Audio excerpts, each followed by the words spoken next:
So, dito tayo ngayon sa Cape Bolinao Lighthouse. Kung makikita nyo, napakataas na lighthouse mga ports. So, hindi ko alam yung eksaktong taas nito, pero around 100 meters mga 350 plus feet yung taas na itong lighthouse na to. Yun, dinesign siya para i-guide yung mga vessel na dumadaan sa karagatan na napapagitnaan ng Philippines, ng Japan, ng Hong Kong. So, anything na vessel na dumadaan in between dun sa karagatan na yun. So, ito yung nagsisilbing guide din. Sa dulo ng Luzon, sa baybayin ng Pangasinan, tatagpuan ng isang paraisong may malagintong buhangin, malinaw na karagatan at kagandahang tila inukit ng kalikasan. Ito, ang Bolinao.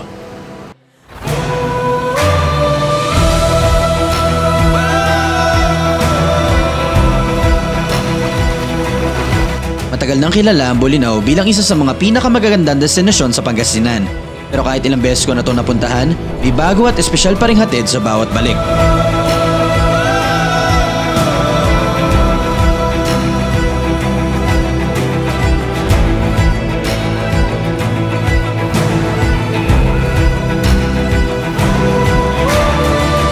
Special tong araw na to dahil hindi lang to basta ride.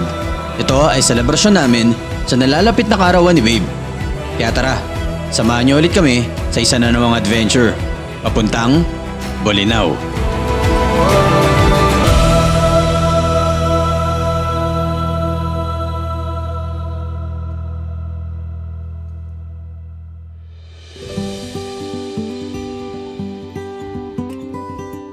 Welcome sa part 2. Simulan na natin to.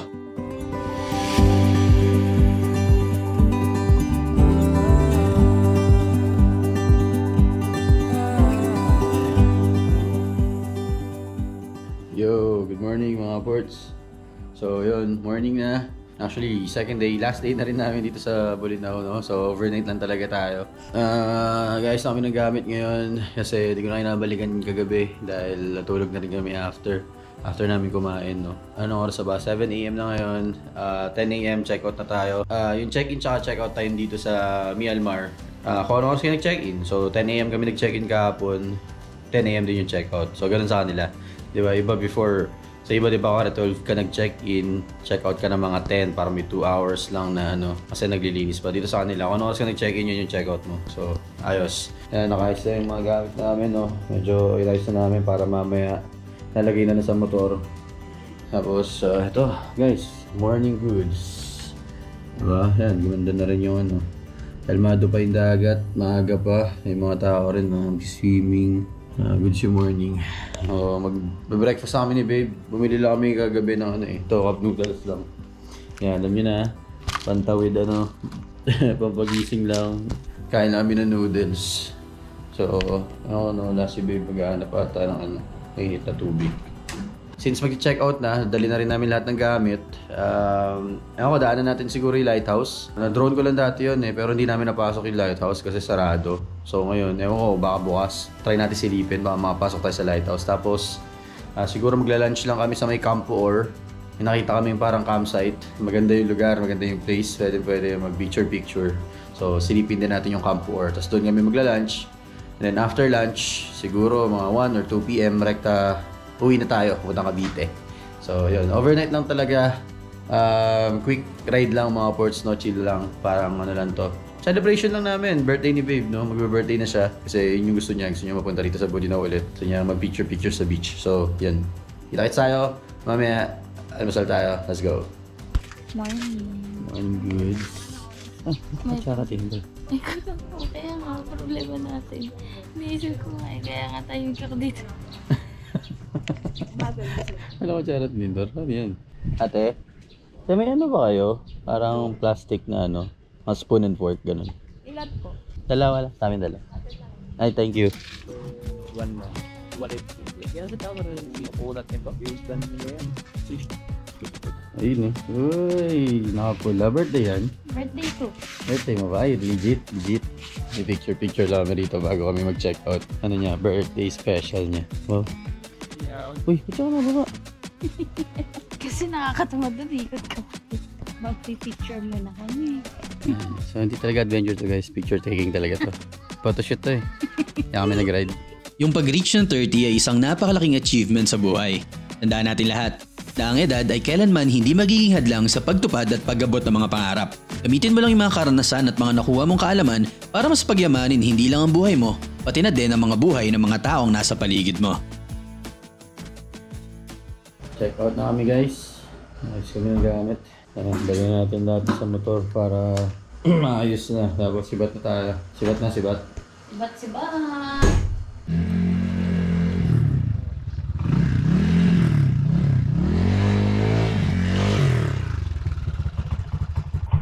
Let's go, babe.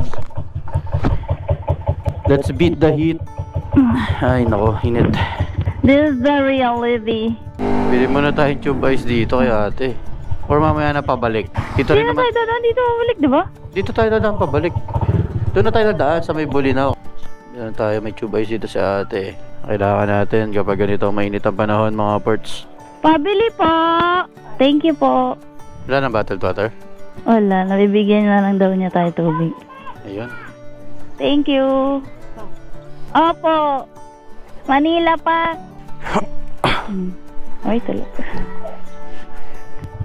8 minutes. Tara. Alright mga boards, so silip lang kami doon sa lighthouse. Pangatlong balik na namin to today. Pero hindi pa namin napapasok yun eh. Napaliparan ko lang ng drone before. So ikot muna tayo bago tayo rumekta uwi Cavite. Sayang dito na tayo eh. Medyo mainit-init nga lang, kaya konting tiis-tiis na lang. Tapos mga alauna, alas 2 ng hapon, no? Uwi na siguro tayo, no? Mga 3. Oo. Para sakto pagdating natin ng Manila, gabi na. Hindi na masyadong traffic. Ilang oras kaya ano natin? Uwi? Mga 8 hours siguro. Pauwi, babalik tayo. Tayo dadaan sa ano, para madaanan natin yung Bulinaw na Argo. NA Lighthouse, oh, kita na. Ahon! NA Lighthouse, babe. Kita na yung lighthouse, mga ports. Ano ba? Ang ganda sana, pwede umakyat dun eh, no? Takot ka nga. Ayan, no? Cape Bulinaw, Parola. Saan ba? Pwede sabihin. Ay! Diyan po ba? Baba ko? Baba ka muna. Mataas eh. Tanong mo kaya saan? Saan po banda yung parking? Doon daw, babe. Diyan. Sama pa ako sa'yo? Tapos yan ang entrance. Sama na ako sa'yo. Ay kasi pa natumbag. Ah, yun ba yun? Lighthouse free parking nakalagay. Angkas ka pa? Hindi na. Malayo ata. Di ba? Ayun lang.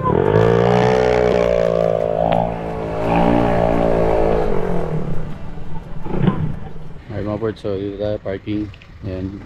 Dito, iwan na lang namin to guys. Damit lang naman to. Yan naman mawala rito. Pag kinuha nila, ito sa kanila na brief ko. Kanila na yung brief mo nga ng bacon. Ito nga tayo mag-isa. Bahala kayo dyan. Ay, park muna tayo. Tsaka pag nawala naman, ay marami naman tindahan ng damit guys. Bumili. Yung bag lang sayang pero silip tayo dito sa lighthouse. Ayan, packet ako. Ayun.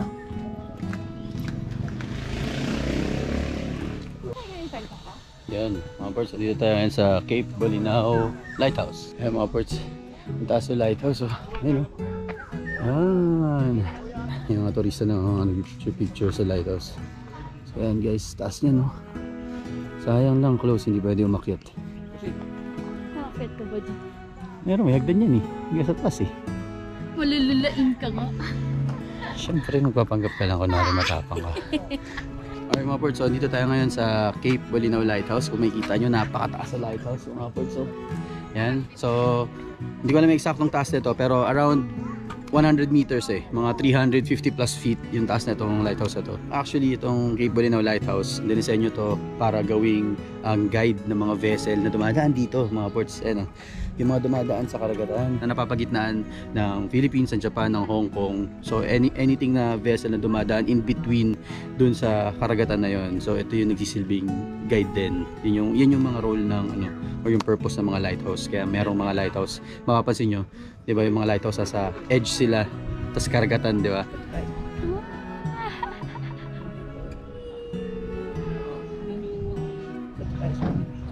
Ay, Sila muna. ay, gusto ko ligay. Sarap.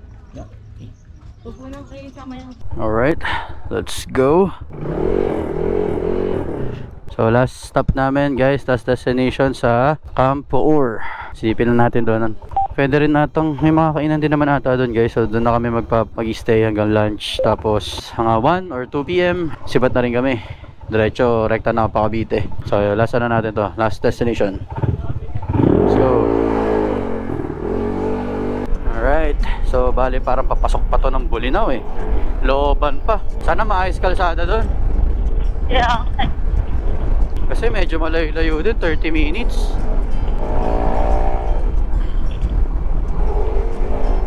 Ito, pasok tayo kung saan hindi ko alam. Pero dito tayo galing eh. Ah, dito ba tayo dumaan? Oo, Ay. backdoor ito yun eh. Di ba labas nga natin doon sa may lighthouse? Ah, doon ba tayo lumabas? Oo.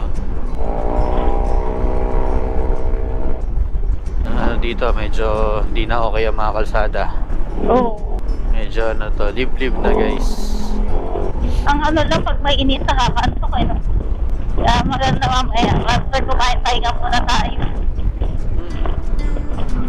Tapos uwi natin mga kahapon na, paggabi o hindi na tayo kantokin nun. Kaya? Malamig na yung uwi natin. Oo. Grabe, sobrang liblib na ito, babe. Ang ano dito, nakakatakot po. Ano ng gabi. Ay, oo. Walang kailaw-ilaw eh. Mga rough road na ata dadaanan natin sa sunod ah.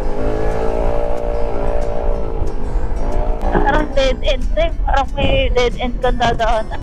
Parang wala nang nasa dito. Sana nga eh. Wala na mga sibilisasyon dito, wala nang bahay. Yung mga sinasuggest mo talaga destination lagi, yung may mga ligaw moments tayo eh, no? Ay, ayaw mo yun. Adventure. Nakakatakot naman dito paggabi. Grabe, palitan ng palit yung kalsado. Tama ba yung winning? Ay, yun ano, Google May Map. bahay na. Medyo nagkaroon na ng sibilisasyon. Medyo nakahinga-hinga ako ng konti, guys. Si OA. Ay, magano ata dito, baby. Ay, dito nga yun. Kung sabi mo doon tayo sa Camp Poor. Hindi, meron na tayong ganito. Ah, meron na? Hindi na kailangan? Okay na po. Dito po ba, sir, yung ano? Papuntang Camp Poor? Sa may ano po? Ah, okay po. Sige. Okay. Okay, thank you. Medyo factor up road. Dito kami nanggaling mga ports dati. Oo. Nag-Bulinaw Falls. Actually, sarap nga maligo sa Bulinaw Falls eh. Kaya nga eh. Kami sa Bulinaw Falls. Saan natin na-enjoy doon? Yung tree ba? Yung tree, yung pinakahuli. Actually, yung 2 rin. Off-road gaming. Ayun. Pansur Campoor. 4 minutes. Yun, lapit na lang pala eh. Oo, mo. Ganda. Puro puno, no? Sabi ko sa'yo eh, puro puno lang dito eh. Lahat napapalibutan ng puno. Malapit na babe, 1 minute. Ito na, lapit na tayo. Caution, men at work. Ay, tumuwid! Ay! Magiging fried chicken sana. Muntik ka na malitsyon. Uy, nawala na ng kalsada. Yan lang. Talaga, meron tayong off-road experience eh. Saan tayo?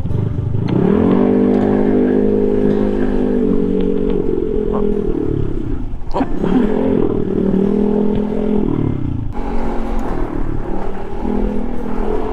Ito na yung Camp Poor, babe. Ayun na. Medyo papasok. Camp Poor. Left.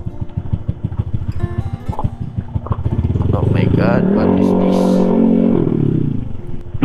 Oh, parang Koto Mines ah. Ito na, Camp Poor na to. Ayun.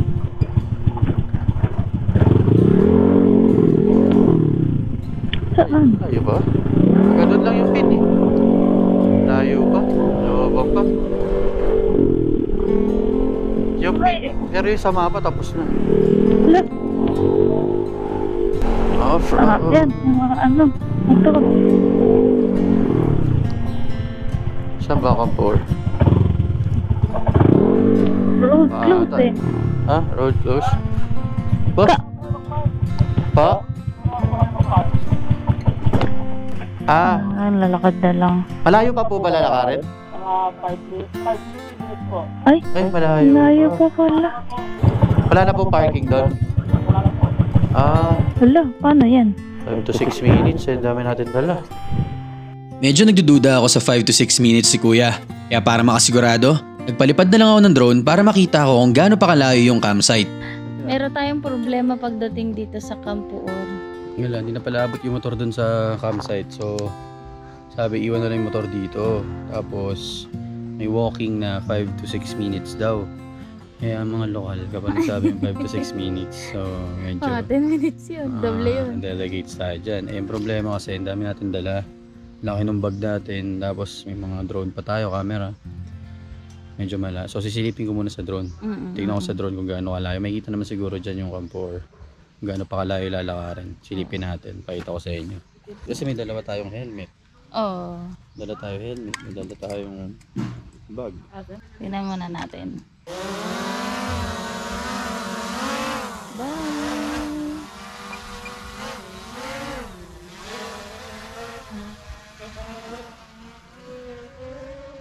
Kung makikita nyo, ito yung lalakarin mo eh. Yung kalsada na yan, lalakad ka pa ganyan. Bale, pag tinumbok mo, ayun, yun pa yung Campuor, guys. Ayan siya. So, medyo mahaba-habang lakaran din siya. Oo, mahaba-haba nga. Ayan yung kalsada, dadaanan, no. Maganda naman yung kalsada, pero ewan ko ba't bawal na eh. Hindi na nila inaalaw yung motor. Kahit motor lang sana, no? Tapos ito yung Campuor, mga boards. Ano mo ba? Madadrone mo pa malapit? Ayun. Drone na lang natin. Nakita na lang namin sa inyo. Hindi okay lang naman sana.